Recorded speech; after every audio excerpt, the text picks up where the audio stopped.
Cześć, ja jestem Jakuniek i witam Ciebie w drugiej części materiału dotyczącego akwarystyki, mojego hobby, mojej pasji. Dzisiaj omówimy sobie moje zbiorniki, o których wspominałem tylko tak mniej więcej w poprzedniej części.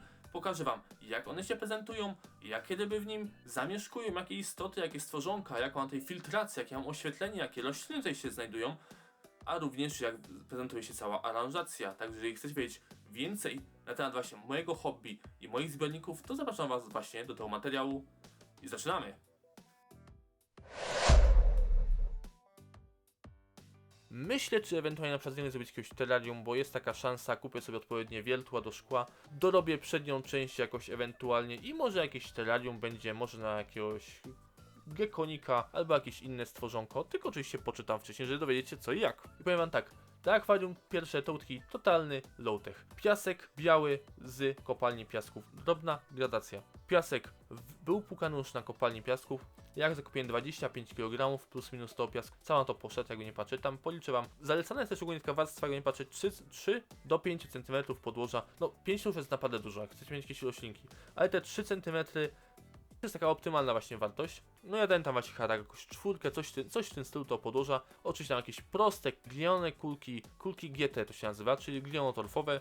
Powkładałem pod roślinki w taką jakby, nie wiem czy będę tam jakieś nagrania, jakieś filmiki, jak dorwę to gdzieś Wam zmontuję, jak nie dorwę no to przepraszam, no, nie będzie, no niestety tak to bywa. Te kuleczki ułożyłem w miarę jakby taką szachownicę pod co ileś tam centymetrów ogólnie, żeby było pod roślinki jako taki nawóz do wzrostu. I powiem Wam, te akwarium właśnie tam macie gdzieś przedstawione, te są takie wycinki, jak będę w trakcie o nim właśnie też mówił, już może nawet zaczęły się te wycinki.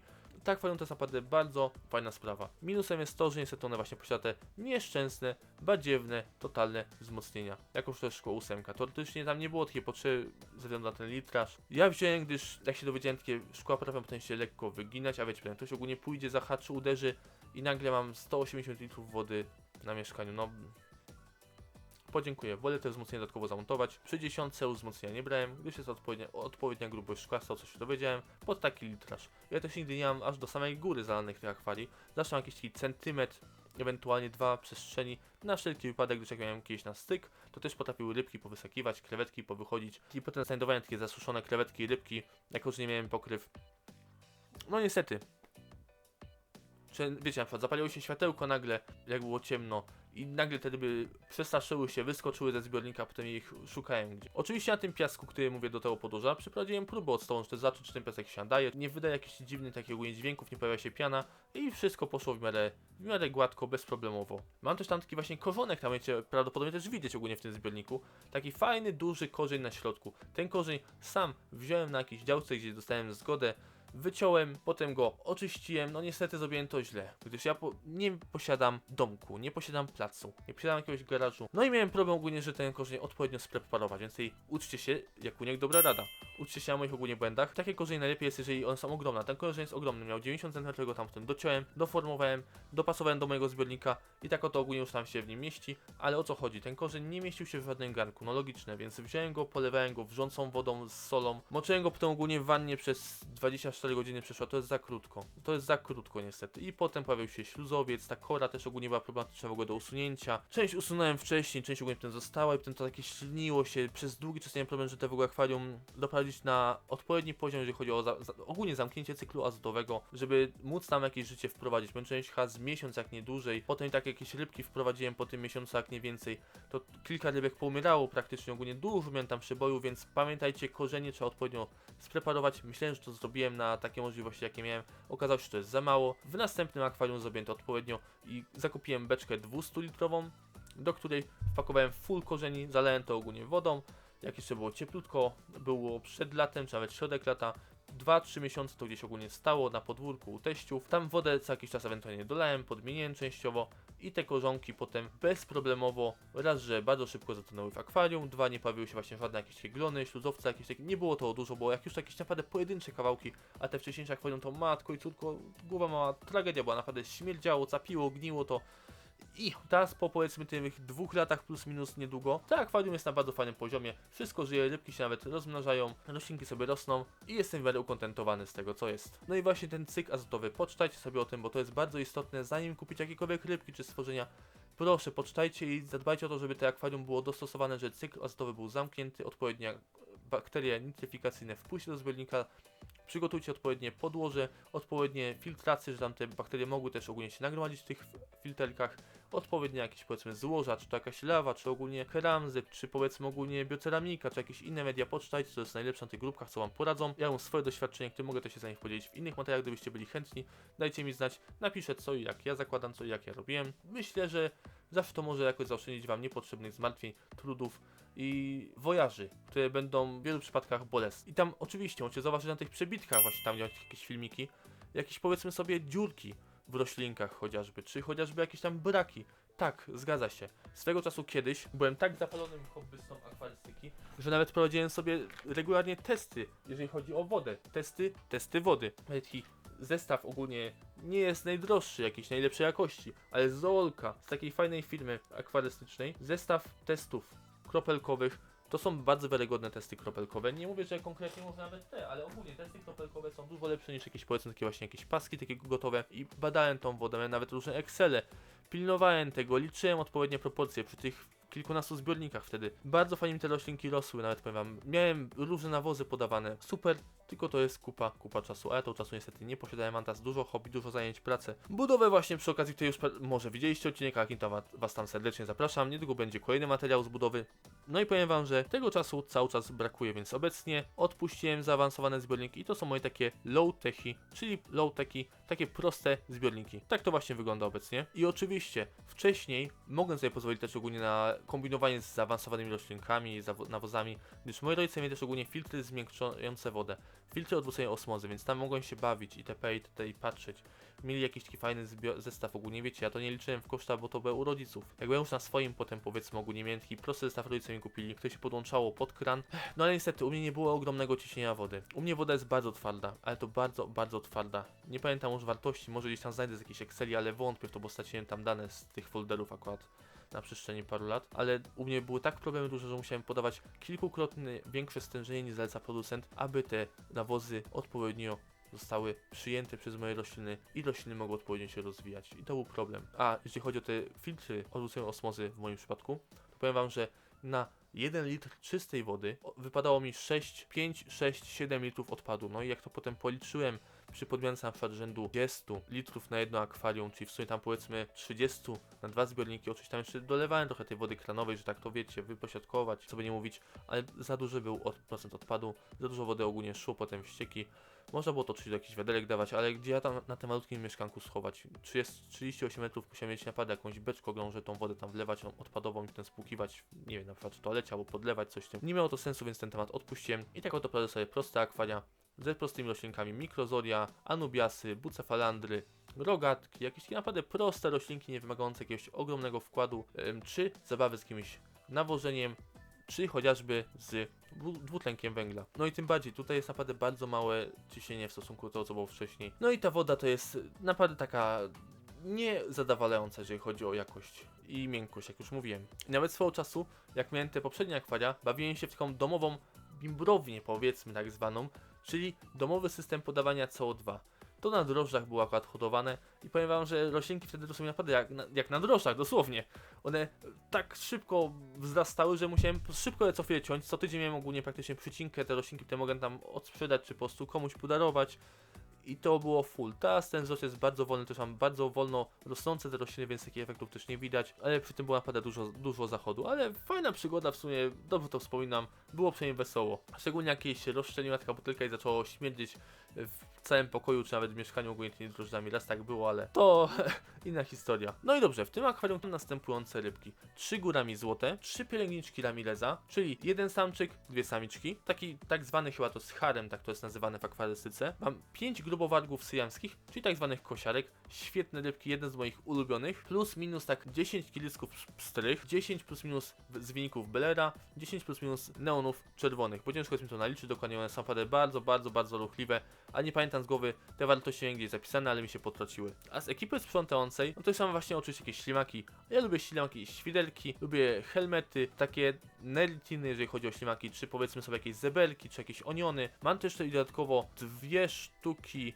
Broti Hercules oraz 2 sztuki Tylomelani White Rabbit. Takie fajne ślimaczki, tutaj może wam jakieś takie pokażę zbliżenia od nich, a przy okazji zdjęcia jak one wyglądają. Takie bardzo fajne, zadbane, wyeksponowane wręcz pod fotografię sztuki. A z roślinek właśnie w tym akwarium posiadam m.in. zwartki, kryptokoryny, żabienice jakieś proste, mikrozoria, bucefalandry, tak zwane bucki, anubiasy oraz kilka jakichś tam innych roślinek, m.in. też jakieś rogatki.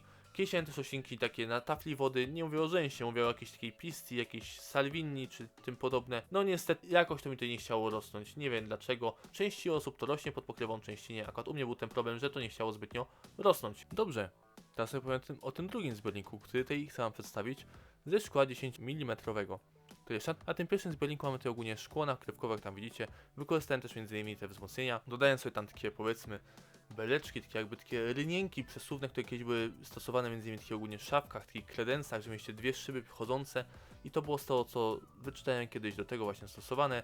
Takie coś dorwałem w sklepie meblowym, dociąłem sobie, kupiłem szkło, które zamówiłem na wymiar i początkowo te szkło właśnie jeździło sobie w tych prowadnicach, 2 szyby na górze, 1 na dole, po środku i miałem taki system przesuwny, gdzie mogłem sobie odsuwać, przesuwać, dosuwać i mogłem szczelnie powiedzmy w cudzysłowie zamykać tak fajnie, że jak najmniej tej wody wyparowywało, gdyż miałem naprawdę ogromny poziom wilgotności w tym pomieszczeniu.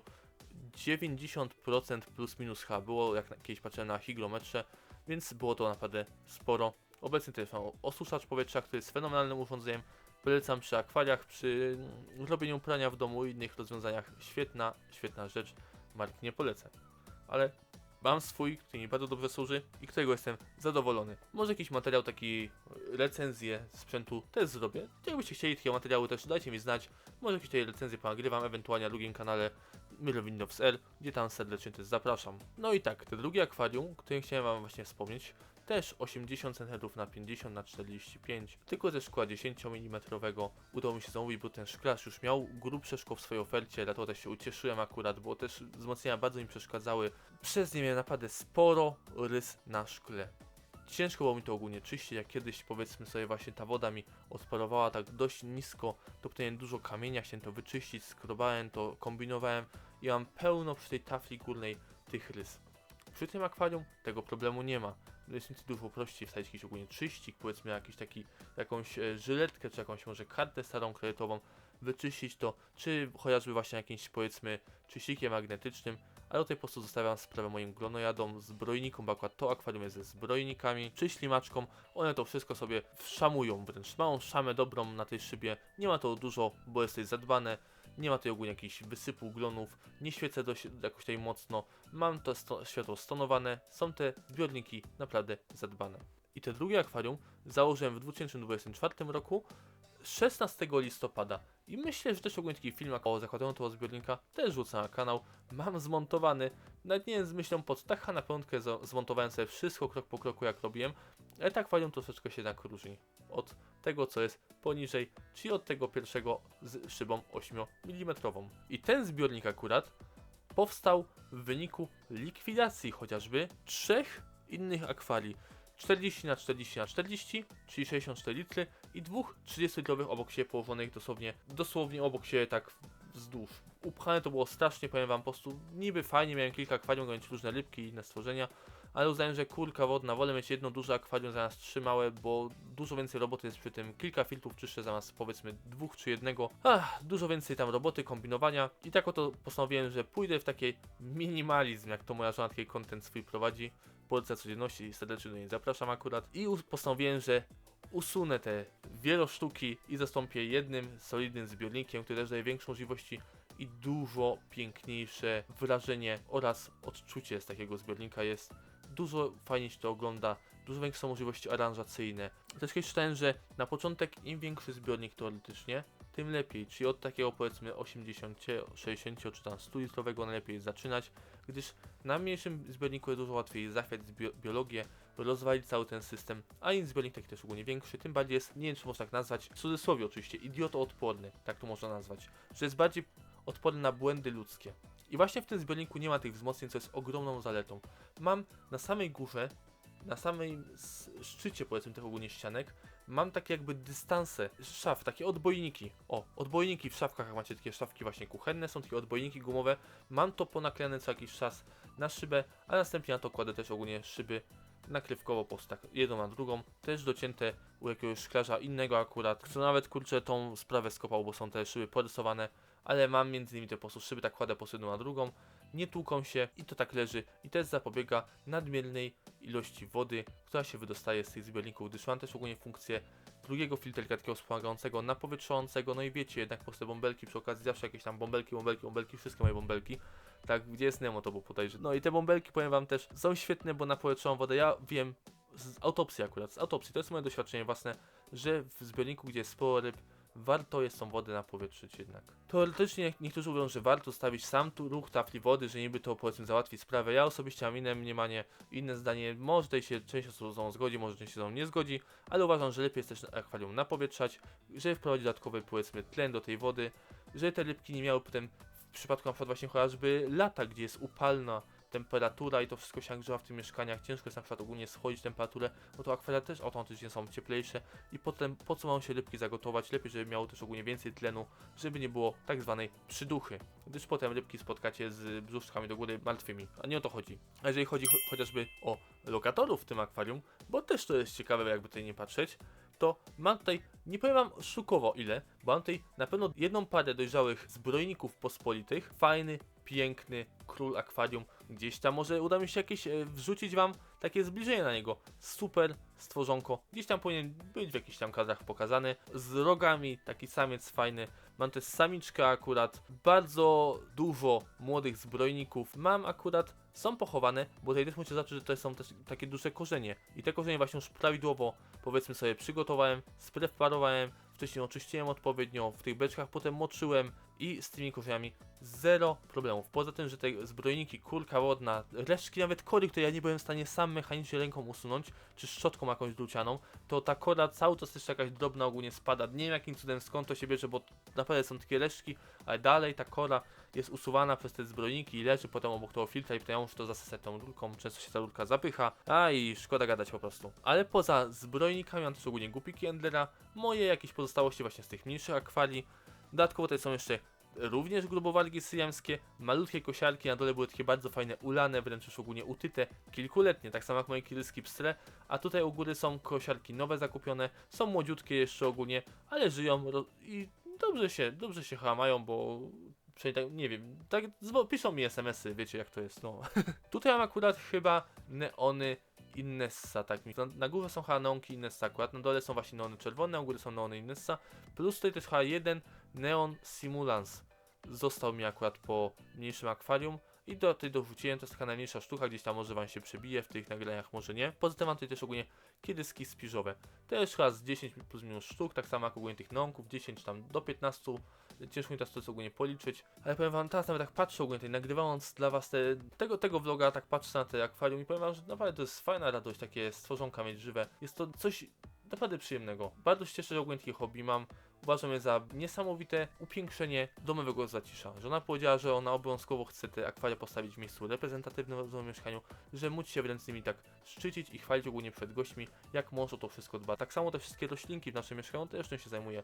Może mam jakąś rękę po mamie, po babci, kto wie. Lubię rośliny, lubię zwierzęta i tak oto też mam takie połączenie tego wszystkiego właśnie w postaci akwariów. A w tym mieszkaniu też niestety nic innego nie mogliśmy posiadać, poza właśnie rybkami, gdyż nawet mieliśmy to dosłownie spisane na umowie najmu, że możemy mieć ogólnie istoty akwariowe, ale nic co wychodzi poza jakieś króliczki, czy ogólnie jakieś myszy, czy jakieś powiedzmy, nie wiem, koty czy psy, to tego nie mogliśmy w tym akwarium mieć. A roślinki są praktycznie takie same jak w tamtym poprzednim zbiorniku, to są właśnie chociażby różne, ale to różne odmiany Anubiasa, od Barteli, Ponana, po jakieś ogólnie duże, czy chociaż tutaj są też ogólnie jakieś zwartki, czy chociaż tutaj są tak samo między innymi właśnie jakieś rogatki, pojedyncze sztuki. Nawet tutaj chyba była jakaś pelia, ale nie wiem czy to oglądane nie wcięło jakimś cudem. Są te pojedyncze kuleczki gałęzatki i coś tam jeszcze jest z tych roślinek. Tak, mikrozoria.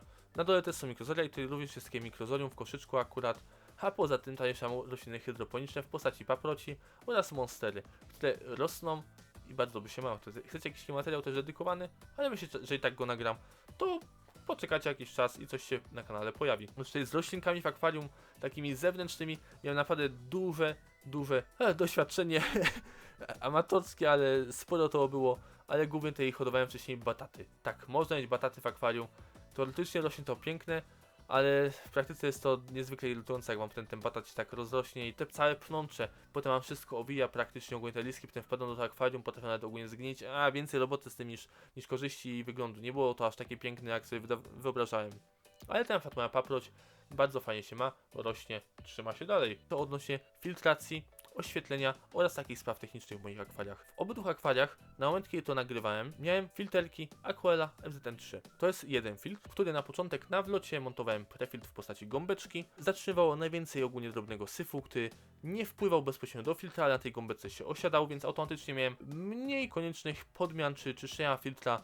Nie musiałem to robić często, tylko robiłem to raz na przykład na pół roku, powiedzmy tam częściowo. Obmywałem ten syf w jakichś tych rurkach głównie, bo to w rurkach się osadzało, a nie na samym wilniku czy na samym filtrze. Przede wszystkim nie wciągałem też ogólnie drobnych rybek na rybku, czy chociażby jakiegoś pokarmu, czy chociażby jakichś drobnych krewetek, bo krewetki akwariowe również kiedyś właśnie miałem swego rodzaju bardzo ich dużo. Obecnie jest tego malutko. Jeżeli chodzi właśnie o moje filterki, to był właśnie Aquel FZN3 Versamax. Bardzo fajny filtr, bardzo byłem z niego zadowolony przez długi czas. Dawał radę. W koszyczku miałem ogólnie jednym bioceramikę, w drugim miałem keramzyt. Plus jeszcze miałem chyba dosypane w jednym z tych FZN-ów, bo to po jednym było na każde akwarium. To w jednym miałem też ogólnie takie kuleczki, miałem primebole, ale głównie to była właśnie bioceramika, keramzyt i na górze miałem też ogólnie włókninę filtracyjną. Fajnie się sprawdzała. Za każdym razem właśnie co tydzień brałem tą włókninę, wyciągałem wraz z tą ogólnie gąbeczką z filtrem, rureczkę ściągałem i czyściłem to ogólnie wszystko, a następnie nakładałem ponownie. Poza tym mam w akwarium filtr Aquel Turbo 500.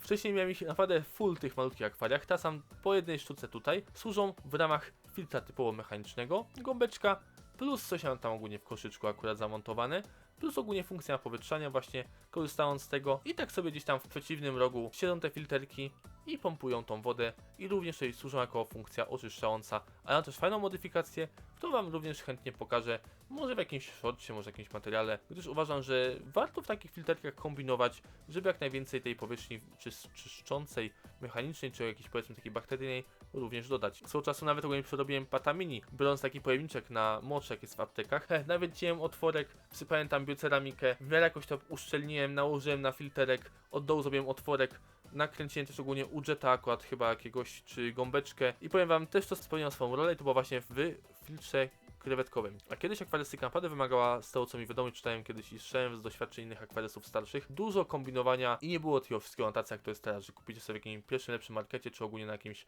Allegro, czy na jakimś innym portalu, co chcecie, tylko musieliście naprawdę pokombinować, gdyż tych produktów tyle nie było. I powiem wam, że właśnie bardzo ocenię jakość produktów tą Aquela. Bardzo tą firmę cenię, doceniam, mam z niej sporo sprzętu w zasadzie. Od prostych tych lampek LEDowych, takich ogólnie 6W, swego czasu co były montowane na kostki, po właśnie ogólnie te filterki, które większość ogólnie, jak nie wszystkie praktycznie były z odzysku, powiem wam szczerze. I one działały przez lata.